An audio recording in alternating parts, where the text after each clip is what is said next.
6.5 minutes before we hear that closing bell ring. So the Dow needs 168 points. We're up 114 for a record, so that ain't going to happen. The S&P needs 17 points higher. S&P is up 12 at the moment. Does not look like either will get there unless we have some type of rally explosion in the final few minutes of trade. Hey, it could happen. A lot of things that are a surprise have been happening. You want to see how much inflation is really affecting U.S. prices of everyday household items? Take the item found in just about every garage and basement around the world. WD-40, the company with an ever-effective secret formula, a huge moat of competitiveness.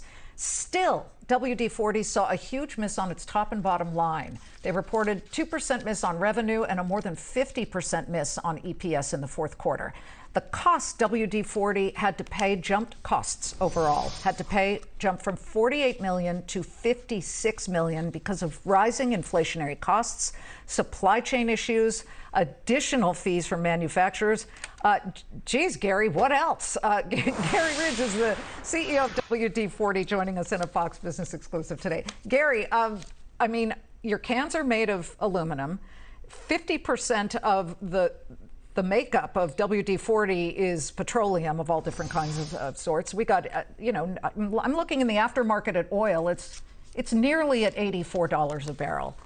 Tell me how you are dealing with all that's coming at you. G'day, Liz. It's great to be with you again. You know, what you forgot to mention was that we had global revenue growth for the whole year of 19% and net income growth of 16%. And that we are projecting a 7 to 11% increase in revenue for the coming year. So certainly the headwinds that are around us, they're not unusual to us. I was here in 2008 when steel can prices were rising rapidly, when oil was fluctuating from $80 to $145. So certainly these are challenges that are in front of us, but we're equipped to do them. Inflation is real, and we'll be adjusting our prices to reflect the increases that we're getting. But overall, we had the best year in the company's history because many people around the world are meeting our brand for the very first time.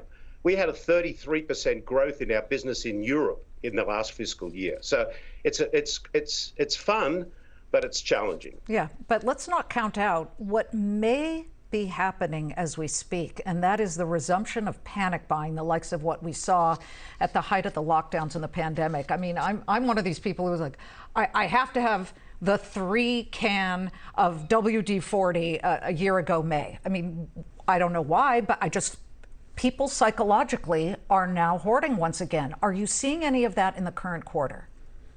No, we had, in September was our second best month in the company history, but again, remember that there's another moat that we have around our business, which is the diversification across geographies and across trade channels. We sell in 176 countries around the world, and we've seen lockdowns come in, go out, come in, go out.